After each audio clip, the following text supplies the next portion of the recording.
Hello बच्चों, आज हम ट्वेल्थ क्लास का बच्चे केमिस्ट्री का लेक्चर 2 स्टार्ट करने जा रहे हैं। इससे फर्स्ट लेक्चर के अंदर भी हमने सॉल्यूशन चैप्टर को बच्चे स्टडी किया था और इस लेक्चर में भी हम सॉल्यूशन चैप्टर को ही कंटिन्यू करेंगे। तो अगर आपने फर्स्ट लेक्चर को देखा होगा बच्चे, तो हमने उसके अंदर सॉल्यूशन चैप्टर के अंदर सॉल्यूशन की डेफिनेशन पढ़ी थी, टाइप्स ऑफ सॉल्यूशंस देखे थे, हमने सॉलिड, लिक्विड और गैसेस बेस पे हमने देखा था कि कितने टाइप के सॉल्यूशंस बनते हैं, उनकी डेफिनेशन देखी थी। और बच्चे उसके बाद मैंने आपको method of expressing concentration of solution बताया था, जिसे मैंने 4 टाइप्स में बच्चे डिवाइड कर दिया था, वॉल्यूम के बेस पे और मास के बेस पे। क्या क्या थे जी वो? Molarity, molality, normality, mole fraction, mass by weight और वेट बाय वेट और mass by volume, volume by volume percentage, और एक था पार्ट्स पर मिलियन, दैट इज़ पीपीएम। तो बच्चे आज हमने इसी को कंटिन्यू करना है और आगे हम बच्चे सारे मेथड्स पढ़ेंगे और इनके एग्जांपल्स देखेंगे। अगर आपने फर्स्ट लेक्चर नहीं देखा है तो आप एक बार पहले फर्स्ट लेक्चर देख लीजिए, समझ लीजिए और फिर बच्चे यहाँ से स्टार्ट कीजिएगा। तो चलिए स्टार्ट करते हैं। जो हमारा फर्स्ट टॉपिक है दैट इज़ मोलैरिटी। ठीक है, तो जो हम फर्स्ट टॉपिक है बच्चे इस लेक्चर का, वो स्टार्ट करने जा रहे हैं और हमारा फर्स्ट टॉपिक है मोलैरिटी। बच्चे मोलैरिटी को हम डिनोट किससे करते हैं? कैपिटल एम से डिनोट करते हैं मोलैरिटी को। तो बच्चे मोलैरिटी को सबसे पहले हम डिफाइन कर लेते हैं। इसको डिफाइन कैसे करते हैं? It is defined as number of moles of solute dissolved in 1 liter of solution। तो बच्चे देखिए डेफिनेशन बिल्कुल सिंपल है। डेफिनेशन में क्या बताया गया है कि कितने number of moles of solute dissolve हैं 1 लीटर ऑफ सॉल्यूशन में। ध्यान दीजिएगा, सॉल्यूशन में 1 लीटर सॉल्यूशन में कितने नंबर ऑफ मोल्स सॉल्यूट की डिजॉल्व हैं, इसे हम क्या कह रहे हैं बच्चे? मोलैरिटी कहते हैं। और आपको पता लग गया मोलैरिटी को हम डिनोट किससे कर रहे हैं? कैपिटल एम से कर रहे हैं। तो जैसे हमने डेफिनेशन बनाई है उसी अकॉर्डिंग बच्चे हम इसका फॉर्मूला ड्राइव करते हैं। तो हम बच्चे मोलैरिटी को क्योंकि एम से डिनोट करते हैं, कैपिटल एम से, तो हम यहाँ पे एम लिखते हैं। क्या था बच्चे? Number of moles of solute, number of moles of solute dissolve, किसमें डिजॉल्व है बच्चे? 1 litre volume of solution, that is volume of solution in litre. Okay बच्चे, लीटर इसकी बच्चे एसआई यूनिट है वॉल्यूम की। तो number of moles of solute that is small N, volume of solution that is V. Volume हम किस में ले रहे हैं? लीटर में ले रहे हैं। ठीक है जी, हम इसको है ना बच्चे नंबर ऑफ मोल्स में आपको बता देती हूँ कैसे निकालते हैं। आपने वैसे ये +1 में भी पढ़ा होगा। ये बच्चे अगर आप बेसिकली देखें तो ये +1 का ही टॉपिक है। नंबर ऑफ मोल्स कैसे हम निकालते हैं? गिवन मास बाय मॉलिक्यूलर मास। तो बच्चे नंबर ऑफ मोल्स आपको निकालना आ गया, गिवन मास, जितना भी गिवन मास है और मॉलिक्यूलर मास के साथ आपने उसको डिवाइड कर देना है। तो चलिए इसमें पुट करते हैं फॉर्मूले में। Molarity equals to number of moles of solute. तो क्या बन जाएगा बच्चे? Given mass of solute divided by molecular mass of solute into, नीचे क्या है? Volume of solution, volume of solution in litre. किस में बच्चे? वॉल्यूम लीटर में है। तो बच्चे अगर आपका वॉल्यूम लीटर में है तो आप उसको 1/वॉल्यूम ही रखोगे। बट अगर बच्चे वॉल्यूम में जो आपका है वो लीटर में नहीं है, मिलीलीटर में है या सेंटीमीटर क्यूब में है, तो आप इंटू बच्चे 1000 कर दोगे। तो मैं इस फॉर्मूले को एक बार वापस से लिख रही हूँ।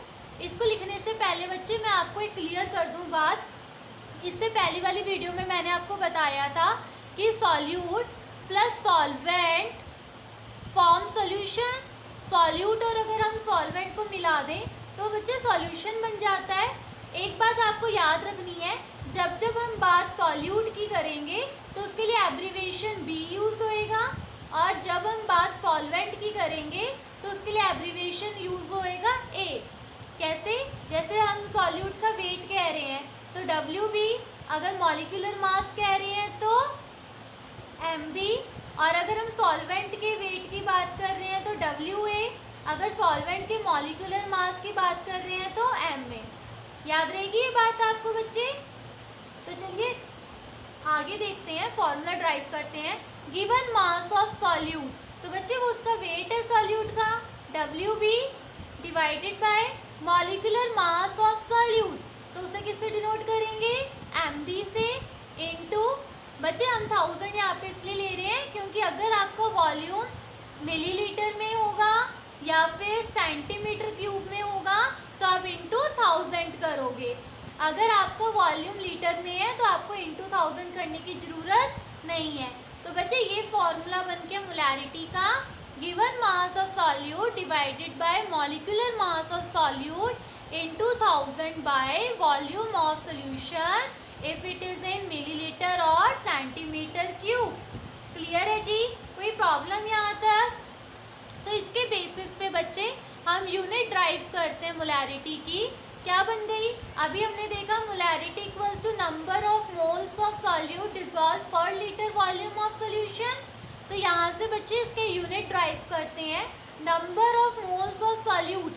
तो क्या बना बच्चे? मोल बाय वॉल्यूम। वॉल्यूम किस में है? लीटर में है। तो बच्चे क्या बन गया? ये बन गया मोल पर लीटर।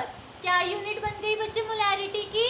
मोल पर लीटर, या फिर आप इसको कैपिटल एम से भी डिनोट कर सकते हो इसकी यूनिट। याद रहेगी बात यहाँ तक बच्चे? नेक्स्ट हम देखते हैं effect of temperature on molarity. Temperature का क्या इफेक्ट होता है मोलैरिटी पे? तो बच्चे इस फॉर्मूले को ध्यान से देखिए। जो मोलैरिटी है वो इन्वर्सली प्रोपोर्शनल है वॉल्यूम के। जो मोलैरिटी है वो क्या है बच्चे? इन्वर्सली प्रोपोर्शनल है ना वॉल्यूम के।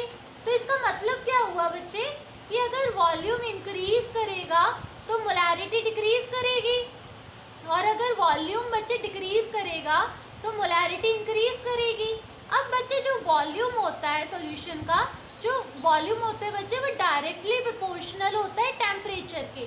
ये बात आपको बिल्कुल याद रखनी है, जो वॉल्यूम होता है वो डायरेक्टली प्रोपोर्शनल होता है टेम्परेचर के। अगर बच्चे टेम्परेचर इंक्रीज करेगा, समझ रहे हो बात? अगर टेम्परेचर इंक्रीज करेगा तो वॉल्यूम जो है वो क्या कर जाएगा? कॉन्ट्रैक्ट कर जाएगा। और अगर बच्चे टेम्परेचर डिक्रीज कर जाएगा, ठीक है, आप टेम्परेचर कम कर रहे हो तो वॉल्यूम क्या हो जाएगा? कॉन्ट्रैक्ट हो जाएगा। मैं एक बार फिर रिपीट कर देती हूँ, अगर आप टेम्परेचर इंक्रीज कर रहे हो तो जो वॉल्यूम है बच्चे वॉल्यूम इंक्रीज कर जाएगा, और अगर आप टेम्परेचर को डिक्रीज कर रहे हो तो वॉल्यूम बच्चे कम हो जाएगा, मतलब वो कॉन्ट्रैक्ट हो जाएगा। समझ में आ रही है बात? अगर बच्चे टेम्परेचर चेंज होने पे वॉल्यूम चेंज हो रहा है तो मोलैरिटी तो वॉल्यूम के इन्वर्सली प्रोपोर्शनल है। इसका मतलब अगर वॉल्यूम चेंज होएगा तो मोलैरिटी भी चेंज होएगी। समझ में आ रही है बात आपको कि मोलैरिटी पे टेम्परेचर का कैसे इफेक्ट होता है? कोई प्रॉब्लम यहाँ तक बच्चे? तो यहाँ तक आपको क्लियर हो जाना चाहिए। यहाँ पे आपको ये भी चीज़ पता लग गई कि मोलैरिटी में अगर आप कंसंट्रेशन निकाल रहे हो सोल्यूशन की तो आपको वो उसी वक्त यूज़ करनी पड़ेगी, क्योंकि अगर बच्चे आप मान लो कि रात को है ना मोलैरिटी निकाल रहे हो, सुबह टेम्परेचर चेंज हो रहा है या दोपहर को चेंज हो रहा है, तो बच्चे सीधा सीधा उसका असर मोलैरिटी पे पड़ेगा। समझ में आ रही है बात? तो बच्चे इसके बेस पे हम एक न्यूमेरिकल देख लेते हैं। तो बच्चे जो आपका इसके बेस पे जो क्वेश्चन है वो देख लीजिए, कैलकुलेट द मोलैरिटी, मैं यहाँ पे एब्रीविएशन यूज़ कर रही हूँ, ऑफ 15.1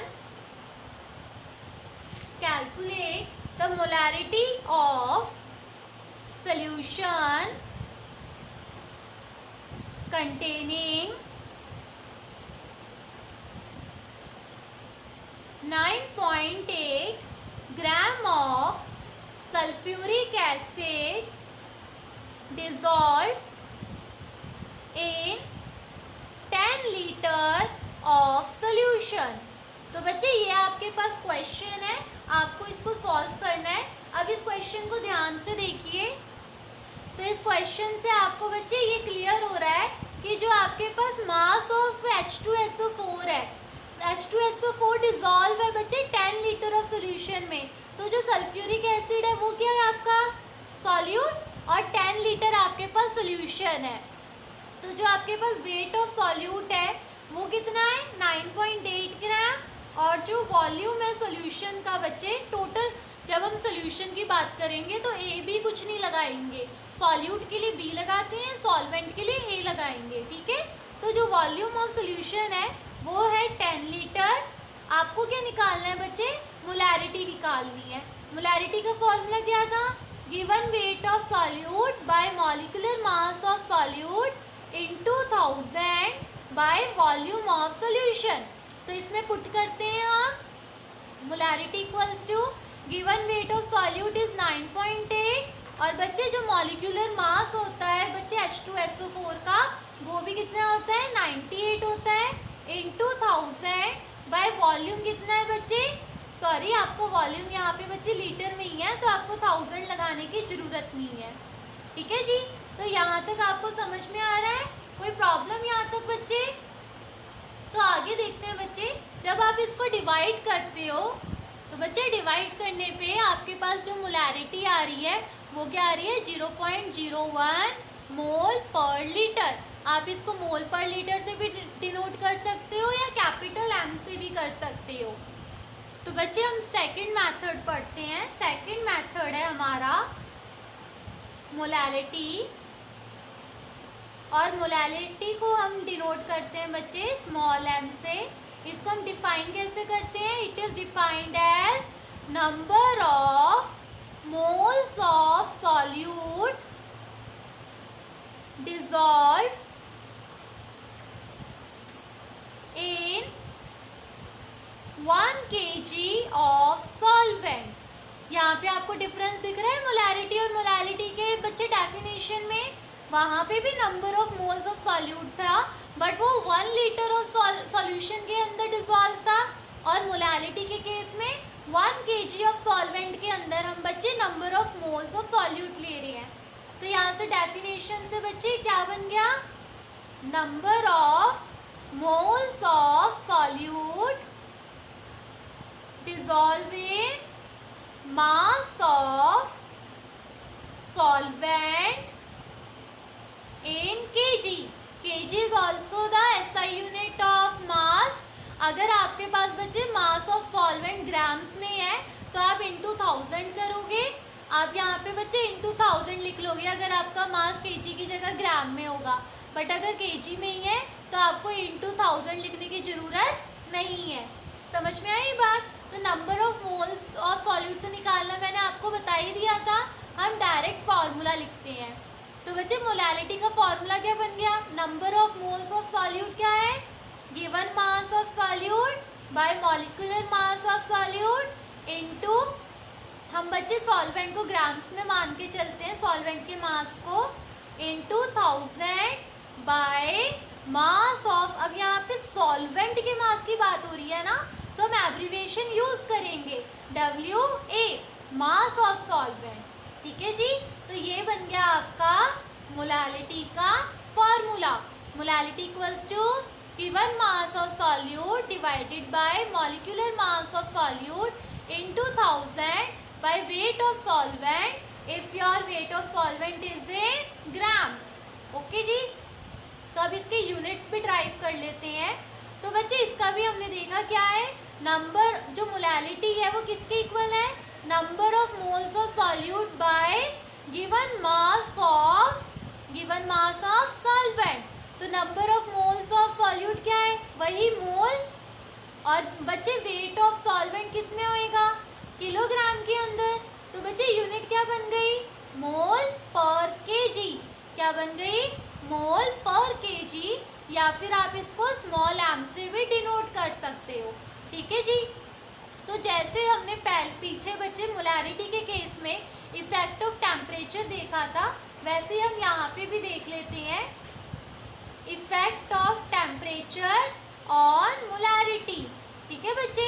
तो यहाँ पे देखो जो मोलैरिटी है वो क्या है, number of moles of solute present in या dissolve in 1 kg mass of solvent.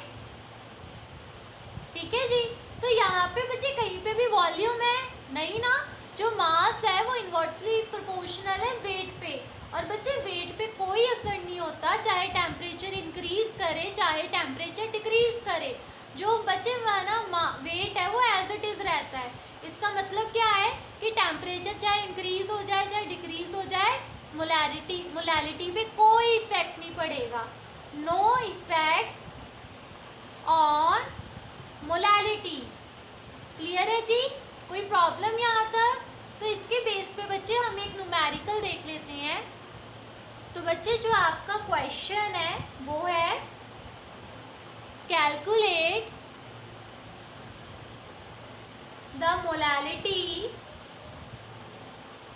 If 6.3 gram of oxalic acid, और आपके पास मान लीजिए ऑक्सैलिक एसिड का फॉर्मूला गिवन है COOH dot 2 molecule of water. ठीक है, ये आपके पास ऑक्सैलिक एसिड का बच्चे फॉर्मूला है। ठीक है जी। इन 100 ग्राम ऑफ सॉल्वेंट, तो आपको क्या कैलकुलेट करना है, आपको बच्चे मोलैरिटी कैलकुलेट करना है। आपको इस न्यूमेरिकल को देख के पता लग गया कि आपके पास क्या क्या गिवन है। तो चलिए उसके बेस पे हम इसका न्यूमेरिकल सॉल्व करते हैं। तो बच्चे हमारे पास क्या क्या गिवन है, हमारे पास वेट ऑफ सॉल्यूट है दैट इज 6.3 ग्राम। ठीक है, और बच्चे मॉलिक्यूलर मास ऑफ सॉल्यूट हमें कैलकुलेट करना पड़ेगा। तो जब आप इसको कैलकुलेट करोगे तो मैं इसको इजी वे बता देती हूँ। कार्बन कितनी है 2, तो 2 इंटू कार्बन प्लस इस वाले फॉर्मूले में ऑक्सीजन कितनी है 4 इंटू ऑक्सीजन प्लस हाइड्रोजन कितनी है 2, तो 2 इंटू हाइड्रोजन, और जो पूरा मॉलिक्यूल है ये प्लस हो जाएगा, प्लस 2 इंटू हमें वाटर का बच्चे मॉलिक्यूलर मास पता होता है कितना होता है 18, तो 2 into 12 plus 4 into 16 plus 2 into 1 plus 2 into 18। जब आप इन सबको सॉल्व कर दोगे आपके पास मॉलिक्यूलर मास आ जाएगा 126। ठीक है जी, तो ये आपके पास आ गया molecular mass of oxalic acid. और बच्चे हम इसको सीधा पुट करते हैं, हमारे पास जो वेट ऑफ सॉल्वेंट है वो भी गिवन है 100 ग्राम। तो क्या आ जाएगा बच्चे 6.3 डिवाइडेड बाय 126 इंटू 1000 क्यों लगाया, क्योंकि जो वेट ऑफ सॉल्वेंट है वो आपका ग्राम में है, और वेट ऑफ सॉल्वेंट कितना गिवन है 100।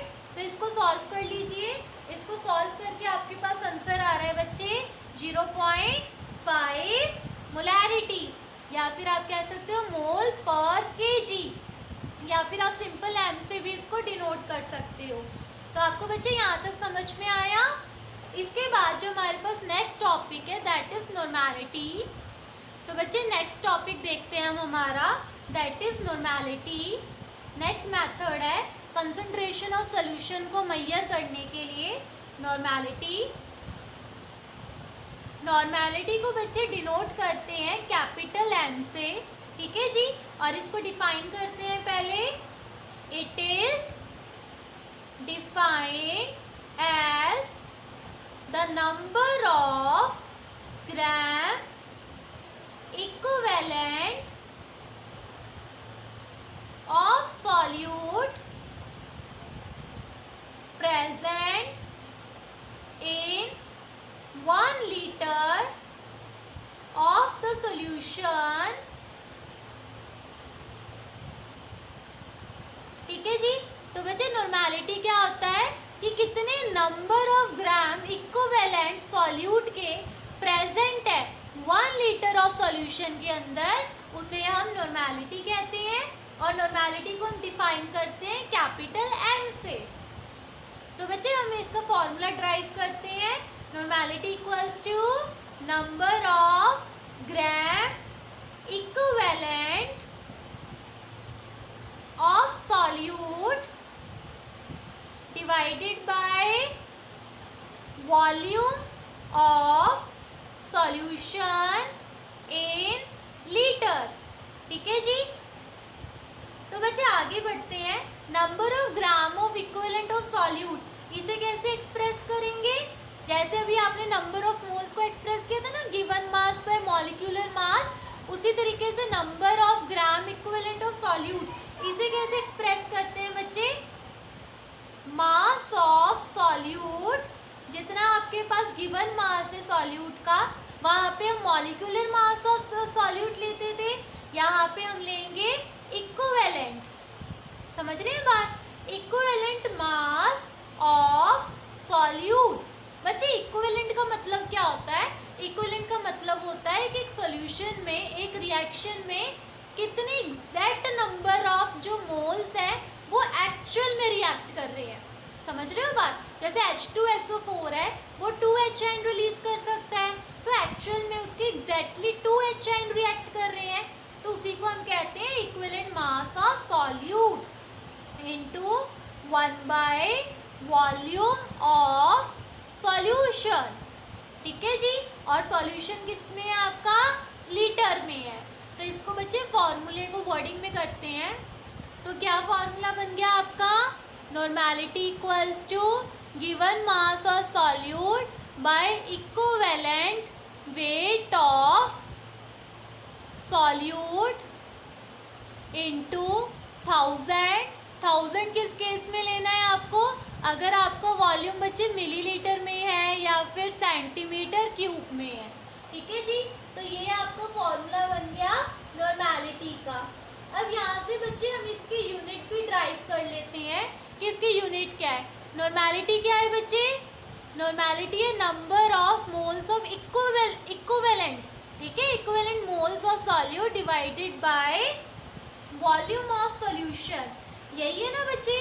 तो यहाँ से जब हम इसकी है ना इसका बच्चे ड्राइव करेंगे कि इसकी यूनिट क्या बन जाती है, तो बच्चे इसका यूनिट जो बन जाएगी वो बन जाएगा इक्विवेलेंट मोल पर litre.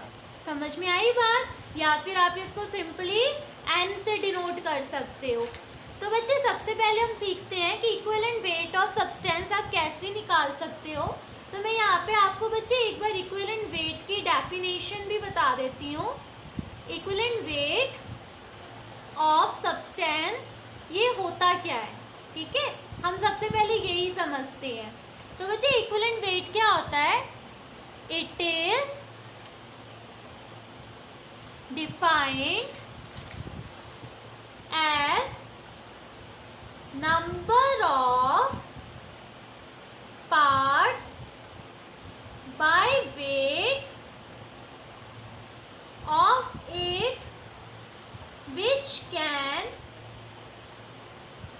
combine with or displace from the mixture 1 part of by weight of hydrogen or 8 parts by weight of oxygen or 35.5 parts by weight of chlorine. तो बच्चे इस लाइन का मतलब क्या बना? इस लाइन का ये मतलब बना कि कितने इक्विवेलेंट वेट, ठीक है जी, कितना इक्विवेलेंट वेट जो है वो एक्चुअल में रिएक्ट करता है, डिस्प्लेस करता है या रिएक्ट करता है, उसको हम क्या कहते हैं? Equivalent weight. ठीक है। अब जैसे हम हाइड्रोजन का कहें तो हाइड्रोजन का अगर हम वेट से कंपेयर करें तो 1, अगर हम ऑक्सीजन का करें तो 8, क्लोरीन का करें तो 35.5 जो वेट है क्लोरीन का, उसके साथ रिएक्ट करके उसको इतना डिस्प्लेस कर दे, उसे हम कहते हैं इक्विवेलेंट वेट। समझ में आई बात? तो हम इक्विवेलेंट वेट समझते हैं बच्चे, सबका निकालना जानते हैं, एसिड का, बेस का और सॉल्ट का। ठीक है, तो बच्चे सबसे पहले हम एसिड का इक्विवेलेंट वेट निकालना सीखते हैं कि एसिड, अगर आपके पास बच्चे जो न्यूमेरिकल है उसके अंदर बच्चे एसिड है, तो आप इक्विवेलेंट वेट कैसे निकालोगे?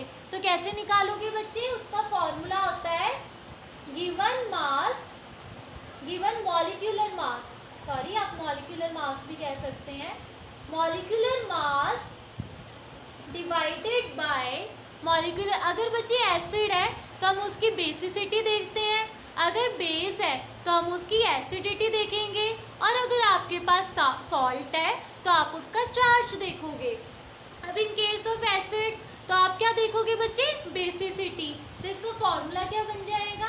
Molecular mass divided by basicity.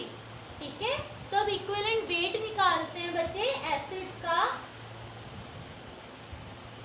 तो आपको इक्विवेलेंट वेट ऑफ एसिड निकालने का फॉर्मूला तो पता लग गया, molecular mass divided by basicity. ठीक है जी, तो एक एक करके हम सभी जितने भी एसिड है हमारे पास उनका देखते हैं। फॉर एग्जाम्पल सबसे पहले बच्चे HCl देखते हैं। HCl कितने HN को बच्चे है ना डिस्प्लेस कर सकता है? 1 HN को। इसके पास एक ही HN है ना, तो इसकी बेसिसिटी कितनी हो जाएगी? इसकी बेसिसिटी हो जाएगी 1। ठीक है, तो अब बच्चे इसका मॉलिक्यूलर मास कितना होता है HCl का? 36.5। मैं इस फॉर्मूले के अंदर पुट कर रही हूँ, डिवाइडेड बाय HCl की बेसिसिटी कितनी है? 1। 36.5 को जब 1 से डिवाइड करेंगे तो इसका इक्विवेलेंट वेट कितना आ जाएगा? 36.5। क्लियर है जी? नेक्स्ट एग्जाम्पल है बच्चे नाइट्रिक एसिड HNO3। ठीक है, इसके बच्चे कितने HN डिस्प्लेस कर सकता है? 1 HN को डिस्प्लेस कर सकता है ना, तो HNO3 की बेसिसिटी भी कितनी हो गई बच्चे? 1 हो गई। अब HNO3 का हम इक्विवेलेंट वेट निकालना सीखते हैं कि इसका इक्विवेलेंट वेट कैसे निकालेंगे। तो क्या फॉर्मूला है? Molecular mass by basicity. HNO3 का बच्चे जो मॉलिक्यूलर मास होता है दैट इज 63, बेसिसिटी इसकी 1 है, तो इसका इक्विवेलेंट वेट भी बच्चे एज इट इज आ जाएगा, दैट इज 63। नेक्स्ट देखते हैं बच्चे HI का। अब ये भी बच्चे एक ही HN को डिस्प्लेस कर सकता है, मतलब इसकी भी बेसिसिटी 1 है। ठीक है, और जो इसका बच्चे मॉलिक्यूलर मास होता है कितना होता है? 128। 128 molecular mass divided by basicity that is also 1, तो HI का इक्विवेलेंट वेट भी कितना हो गया? 128। Got it? नेक्स्ट देखते हैं बच्चे, एक वीक एसिड ले लेते हैं, लाइक एसिटिक एसिड CH3COOH। ये भी बच्चे 1 HN ही डिस्प्लेस कर सकता है, तो इसकी बेसिसिटी कितनी हो गई? 1। अब बच्चे इसका जो एसिटिक एसिड है इसका मॉलिक्यूलर मास होता है 60 एंड डिवाइडेड बाय बेसिसिटी इसका इक्विवेलेंट वेट भी कितना आ गया? 60 आ गया। ठीक है जी, नेक्स्ट देखते हैं हम सल्फ्यूरिक एसिड का H2SO4। H2SO4 कितने HN को डिस्प्लेस कर सकता है? 2 HN को डिस्प्लेस कर सकता है ना, तो इसकी बेसिसिटी हो गई 1। H2SO4 का मॉलिक्यूलर मास होता है 98 divided by basicity that is 2, तो बच्चे इसका कितना आ गया equivalent weight? That is 49। Clear है जी? उसके बाद नेक्स्ट देखते हैं ऑक्सैलिक एसिड का। Oxalic acid is COOH। कितने HN डिस्प्लेस कर रहे हैं ये? 2, तो यानी कि इसकी बेसिसिटी भी कितनी हो गई? 2। ऑक्सैलिक एसिड का बच्चे जो मॉलिक्यूलर मास होता है वो कितना होता है? इसको हम बच्चे हाइड्रेटेड फॉर्म में लेंगे, तो इसका मॉलिक्यूलर मास है 126 when it divided by it's basicity that is 2, तो इसका बच्चे इक्विवेलेंट वेट आ जाएगा 63। ठीक है जी, नेक्स्ट देखते हैं हम H3PO4। ये सारे बच्चे मैं आपको इकट्ठे ही बता देती हूँ। H3PO4 and H3PO3 H3PO2। ठीक है, तो अब आपको ये बताना है कि कितने हाइड्रोजन आयन डिस्प्लेस कर सकते हैं।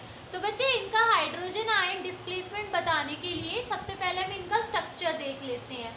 तो बच्चे H3PO4 का स्ट्रक्चर कैसे होता है? फास्फोरस की मैक्सिमम ऑक्सीडेशन स्टेट कितनी होती है? 5, मतलब वो 5 बॉन्डिंग कर सकता है। तो बच्चे H3PO4 का स्ट्रक्चर बनाते हैं पहले।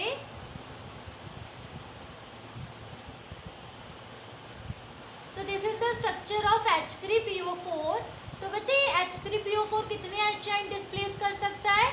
जो H आयन ऑक्सीजन के साथ डायरेक्टली लगे हुए हैं।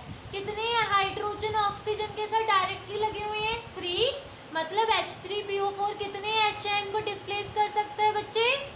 3 H आयन को डिस्प्लेस कर सकता है, मतलब H3PO4 की बच्चे बेसिसिटी कितनी हो गई? 3।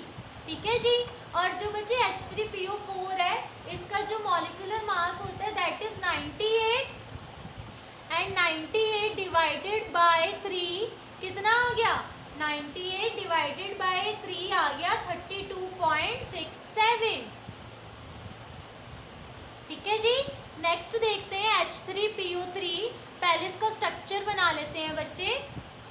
Phosphorus double bond with oxygen, 1 single H, 2 OH। ठीक है, तो अभी मैंने आपको बताया था कि जो फॉस्फोरस यहाँ से बच्चे हाइड्रोजन वही डिस्प्लेस होएगा जो डायरेक्टली ऑक्सीजन के साथ लगा हुआ है। ये वाला हाइड्रोजन नहीं होगा क्योंकि डायरेक्टली फॉस्फोरस के साथ लगा हुआ है। जो O के साथ लगे हुए हैं सिर्फ वही डिस्प्लेस होंगे। तो यहाँ पे 2 H लगे हुए हैं ऑक्सीजन के साथ, मतलब अगर हम H3PO3 की बात करें तो ये 2 H आयन को डिस्प्लेस कर सकता है। तो इसकी बच्चे बेसिसिटी कितनी हो गई? बेसिसिटी हो गई 2। ठीक है जी। अब इसका इक्विवेलेंट वेट देख लेते हैं। तो बच्चे इसका जो मॉलिक्यूलर मास होता है कितना होता है? इसका मॉलिक्यूलर मास होता है 82, दैट इज डिवाइडेड बाय 2। तो इसका इक्विवेलेंट वेट आ जाता है बच्चे 41। क्लियर है जी यहाँ तक? आगे देखते हैं H3PO2 का। तो पहले इसका स्ट्रक्चर देख लेते हैं बच्चे। Phosphorus double bond with oxygen, single bond with H, single bond with H and OH। ठीक है जी। तो अब देखिए कितने हाइड्रोजन ऑक्सीजन के साथ डायरेक्टली लगे हैं? सिर्फ 1, मतलब जो H3PO2 है ये सिर्फ एक ही H आयन को डिस्प्लेस कर पाएगा। तो बच्चे इसकी बेसिसिटी कितनी हो गई? 1। ठीक है, अब इसका इक्विवेलेंट वेट देख लेते हैं। तो बच्चे जो इसका मॉलिक्यूलर मास होता है दैट इज 66। अब क्योंकि इसकी बेसिसिटी 1 है तो इसको 1 से डिवाइड करेंगे तो H3PO2 का जो इक्विवेलेंट वेट है वो भी कितना आ गया? 61 आ गया। आई होप आपको यहाँ पे बच्चे एसिड का इक्विवेलेंट वेट निकालना आ गया होगा। फॉर्मूला क्या है? Molecular mass by basicity. तो आप सबकी बेसिसिटी निकाल के उसके मॉलिक्यूलर मास के साथ डिवाइड करके इक्विवेलेंट वेट निकाल सकते हो। जिस तरह से आपने एसिड का बच्चे इक्विवेलेंट वेट निकालना सीखा वैसे ही हम बेस का और सॉल्ट का भी देख लेते हैं। तो बच्चे बेस के केस में फॉर्मूला क्या बन जाएगा? जब आप बेस का बच्चे इक्विवेलेंट वेट निकालोगे तो उसका फॉर्मूला क्या बन जाएगा? मॉलिक्यूलर मास डिवाइडेड बाय, तो बेस के केस पे हम क्या देखते हैं कि कितने OH आयन डिस्प्लेस कर रहा है वो बेस, यानी कि हम उसकी क्या देखेंगे? एसिडिटी। ठीक है जी। तो जब आप बेस आपके पास न्यूमेरिकल में गिवन है और आपको उसका इक्विवेलेंट वेट निकालना है तो आप कैसे निकालोगे? Molecular mass divided by acidity. ठीक है जी। तो इसकी कुछ एग्जांपल देख लेते हैं। फर्स्ट है KOH। तो KOH कितने है ना बच्चे OH आयन को डिस्प्लेस कर सकता है? 1 OH आयन को डिस्प्लेस कर सकता है। तो इसकी एसिडिटी कितनी हो गई? 1। और अगर हम इसके इक्विवेलेंट वेट की बात करें तो बच्चे इसका इक्विवेलेंट वेट कितना बन जाएगा? इसका मॉलिक्यूलर मास होता है 56 डिवाइडेड बाय इट्स एसिडिटी 1। तो इक्विवेलेंट वेट भी आ गया 56। नेक्स्ट देखते हैं सोडियम हाइड्रोक्साइड ये भी बच्चे 1 OH आयन को डिस्प्लेस कर सकता है, तो इसकी एसिडिटी भी हो गई 1। सोडियम हाइड्रोक्साइड का मॉलिक्यूलर मास होता है 40, क्योंकि इसकी एसिडिटी आई है 1, तो इसका इक्विवेलेंट वेट भी हो जाएगा 40। ठीक है जी। नेक्स्ट देखते हैं अमोनियम हाइड्रोक्साइड, ये भी बच्चे 1 OH आयन को डिस्प्लेस कर सकता है, तो इसका बच्चे एक ही OH आयन को डिस्प्लेस करने की वजह से इसकी एसिडिटी भी है 1, और इसका बच्चे जो मॉलिक्यूलर मास होता है that is 35, which is divided by 1 gives equivalent weight 35। Next देखते हैं कैल्शियम हाइड्रोक्साइड, ये कितने OH आयन को डिस्प्लेस कर सकता है? 2 OH आयन को डिस्प्लेस कर सकता है। इसकी एसिडिटी हो गई 2, और इसका बच्चे मॉलिक्यूलर मास होता है 74 divided by it's acidity that is 2, तो इसका इक्विवेलेंट वेट आ गया 37। क्लियर है जी? आपको एसिड और बेस का इक्विवेलेंट वेट निकालना आ गया बच्चे। नेक्स्ट हम देखते हैं सॉल्ट का। तो बच्चे सॉल्ट के केस में जो हम इक्विवेलेंट वेट निकालते हैं उसका बच्चे फॉर्मूला क्या होता है? उसका फॉर्मूला होता है molecular mass divided by total charge on cation और अनायन। हम बेसिकली बच्चे जो लार्जर चार्ज है उसको देखते हैं। ठीक है, इसमें कुछ एग्जाम्पल देख लेते हैं। लाइक फर्स्ट है सोडियम कार्बोनेट। ठीक है, तो इसका बच्चे जो मॉलिक्यूलर मास है वो कितना है? इसका मॉलिक्यूलर मास है 106। अगर आप इसका टोटल चार्ज देखोगे तो 2 सोडियम है, +1 चार्ज। कार्बोनेट का चार्ज है -2, +1 सोडियम का +2 हो गया, तो ओवरऑल चार्ज कितना बन रहा है बच्चे? 2 बन रहा है। ठीक है, तो 106 वैन डिवाइडेड बाय 2, तो इसका इक्विवेलेंट वेट आ जाएगा 53। ठीक है जी। नेक्स्ट देखते हैं बच्चे। नेक्स्ट है हमारे पास सोडियम बाई कार्बोनेट। ठीक है, तो इसका बच्चे मॉलिक्यूलर मास होता है 84। अगर आप सोडियम का वैलेंसी देखो +1, ठीक है, HCO3 की वैलेंसी देखो -1, तो ओवरऑल चार्ज जो आ रहा है वो 1 आ रहा है, मतलब इसका इक्विवेलेंट वेट कितना होएगा? 84। क्लियर है जी? कोई प्रॉब्लम हो आपको किसी भी तरीके की तो आप बच्चे पूछ सकते हो। ठीक है, तो नेक्स्ट जो हमारे पास एग्जाम्पल है दैट इज, तो बच्चे इसका एक न्यूमेरिकल देख लेते हैं नॉर्मेलिटी का। तो नॉर्मेलिटी का फॉर्मूला क्या था कि कितना वेट है सॉल्यूट का? कितना वेट है बच्चे? 6.3 divided by equivalent weight of solute. तो H2SO4 का भी हमने पीछे देखा, कितना इक्विवेलेंट वेट था बच्चे? 49 इंटू, अब देखिए यहाँ पे हमें दे रखा है 100 ग्राम ऑफ सॉल्वेंट, हमें वॉल्यूम नहीं दे रखा, बट वॉल्यूम की यहाँ पे हमें डेंसिटी ऑफ सॉल्यूशन दे रखा है, तो हम डेंसिटी की मदद से क्या करेंगे? वॉल्यूम ऑफ सॉल्यूशन निकालेंगे। बच्चे यहाँ पे 100 ग्राम ऑफ सॉल्यूशन है। ठीक है जी, तो यहाँ पे हमने नॉर्मेलिटी निकालनी है। 6.3 जो है वो वेट ऑफ सॉल्यूट है divided by equivalent weight of solute है इनटू बच्चे, अभी हमारे पास वॉल्यूम नहीं है तो हम वॉल्यूम निकाल लेते हैं। वॉल्यूम के लिए हमें बच्चे डेंसिटी गिवन है, तो हम डेंसिटी की मदद से वॉल्यूम ऑफ सॉल्यूशन निकालेंगे। डेंसिटी का फॉर्मूला क्या होता है? Mass of solution bye volume of solution. तो हमें बच्चे क्योंकि वॉल्यूम निकालना है तो हम डेंसिटी को नीचे ले आएंगे। तो बच्चे हमारे पास मास ऑफ सॉल्यूशन गिवन है 100 और बच्चे डेंसिटी है 1.1। तो यहाँ से जो आपके पास बच्चे वॉल्यूम आ जाता है, वॉल्यूम कितना आ रहा है आपके पास यहाँ पे? 90.9। जब आप इसको सॉल्व करोगे बच्चे तो आपके पास नॉर्मेलिटी आ जाती है 0.0014। ठीक है, आप इसको है ना इक्विवेलेंट ग्राम पर लीटर भी लिख सकते हो इसके यूनिट, या कैपिटल N भी लिख सकते हो। ठीक है जी, तो बच्चे इससे नेक्स्ट लेक्चर जो हम पढ़ने वाले हैं उसके अंदर हम बाकी के कंसंट्रेशन मेथड पढ़ेंगे, दैट इज़ मोल फ्रैक्शन पढ़ेंगे हम। ठीक है, mass by mass, mass by volume और वॉल्यूम बाय वॉल्यूम परसेंटेज पढ़ेंगे, और एक पार्ट्स पर मिलियन। ठीक है, और सबके न्यूमेरिकल्स भी करेंगे। अगर यहाँ तक आपको कोई भी प्रॉब्लम आती है, किसी भी बात में आपको समझने में प्रॉब्लम आ रही है तो आप मुझसे पूछ सकते हैं। एक आप बच्चे इक्विवेलेंट वेट ऑफ है ना एसिड, बेस और सॉल्ट तीनों निकालना बच्चे अच्छे से सीखिएगा। जो एसिड होता है उसका इक्विवेलेंट वेट कैसे निकालते हैं, मॉलिक्यूलर मास बाय बेसिसिटी, और अगर आपके पास बेस हो तो कैसे निकालोगे, मॉलिक्यूलर मास बाय एसिडिटी।